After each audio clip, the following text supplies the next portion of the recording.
Hi everybody, Carissa here with Inky Fairy Designs for the Blitzy Creative Team today, and I am going to create this watercolor sign. It's on a Walnut Hollow wood chip, and I already went ahead and primed it with the Daniel Smith watercolor ground and let that set aside for a couple of days. I'm using the Silver Brush Black Velvet series as well as a Pentel Aquash water brush to do my lettering. And I wanted to show you how I go about kind of preparing for a piece that I have in mind.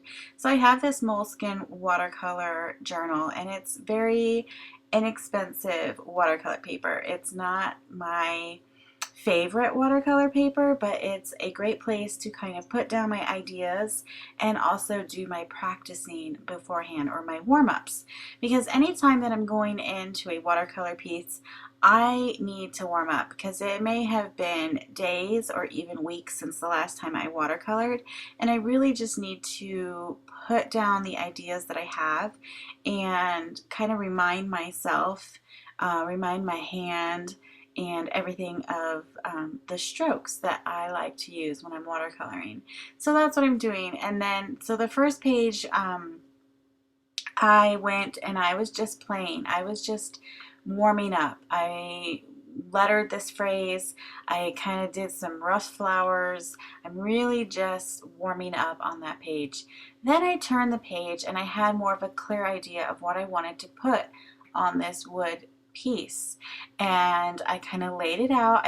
I wrote my words, and then I put my flowers down and kind of laid them out, and then realized the placement was off, and so I really could see how I want really the flowers, where I want those flowers to be on my final piece. So I encourage you, whenever you're going into a watercolor project, have a journal that you use to just do your warm-ups, put down ideas that you have in mind, and see if they're going to work. You can play with colors.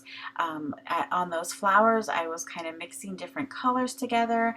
I liked the green that I used in the Beautiful Mess rather than the kind of pink color that I used. So it just allowed me to have a better idea of what I wanted to do on my final piece, because it was definitely something that once I started working on it, there was kind of no going back. And so this helps me to practice and play and figure out what I want to do on my final piece, which is what I'm going to share with you now. So I went into this piece and just brush lettering my words here using the Aquash Pentel water brush. And I gotta say, I really love this for lettering. I'm very new to this art form, because it's definitely an art form. You are drawing your letters to create really beautiful scripts, and it's fun and it's relaxing, and I'm really enjoying this new journey, and I'm happy to share the things that I'm learning and the things that are working for me with all of you. So I hope that you find some encouragement or inspiration in this, because I am brand new to it, and I think if I can do it, anybody can do it. So I'm going in here with a clean brush, a dry brush or a very, very damp brush, and I'm just kind of wiping away some of that color, because this color is Moon Glow, and I absolutely love that it has kind of colors of blues and teals and purples in it, and so I really wanted to bring that out. And in order to do that, you kind of have to use a lot more water and then take some of the pigment away, and you'll get a really pretty variation. It's the same thing with this green, and I'll have all of the colors listed on the Blitzy blog if you want to know the exact colors that I used today.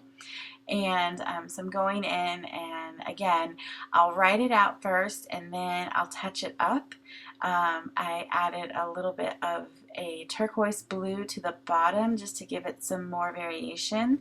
And I don't know, it just looks so pretty. I'm really happy, and I want to make all kinds of signs. I'm dying to get more of these Walnut Hollow pieces, and the Daniel Smith watercolor ground just worked beautifully to give me a watercolor surface that I could put pretty things on. So I'm excited to try out more and maybe use a larger area next time.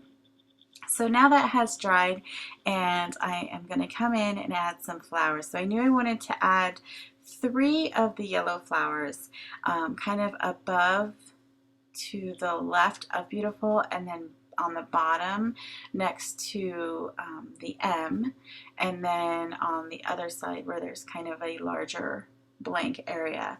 And I think watercoloring roses is probably the easiest flower to start with if you want to try to watercolor some florals, because you just kind of start with some little half circles and then build it out from there. And it doesn't have to be perfect. I'm not going for a realistic flower here. I'm just kind of giving the impression of a rose on this piece and just adding some leaves to the side and letting those colors really blend and mix together on the surface. So now I'm going to add some vines, and these are just so fun and easy to make. All you do is you add a little line. You can make it wavy, you can make it straight, you can make it curved, and then you just use your brush with your pigment on it and create some leaves. And I wanted to keep that really light for the first layer because I wanted to go in and kind of darken it and give some shadows once that dried. So now I wanted to add some, I don't know, berries or maybe some teeny tiny flowers, and I came in with this red and kind of added some more water and mixed it together.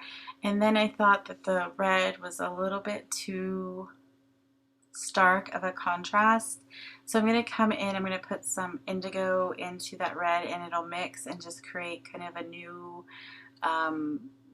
purple, which is really pretty. You'll see here. And I just dabbed a little bit in and let it blend on its own, and then I'll come in with some clean water and just let that move. I'm not really kind of manipulating it.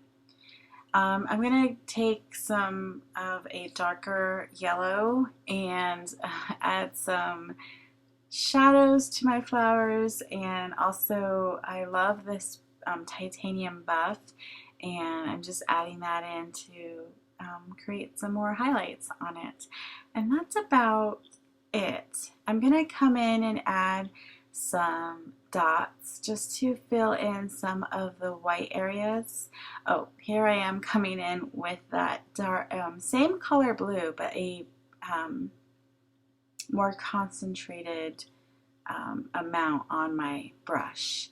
And then I'm bringing in another kind of light teal green just to give some shadows to those to those leaves.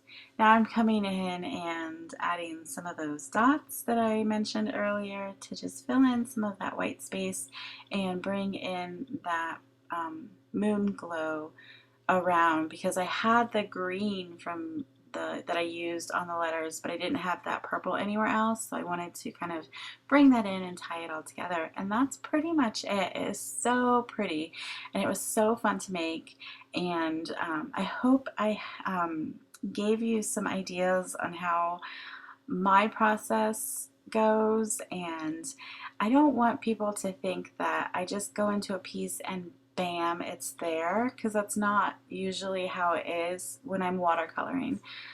When I do mixed media, I totally can sit down without an idea and it just comes out. But with watercoloring, I need a little bit more practice and warm-ups and planning.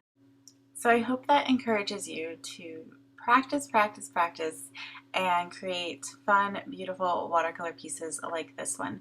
For more ideas and inspiration, be sure to visit our Blitzy blog as well as our Facebook page. Until next time, happy crafting. Bye.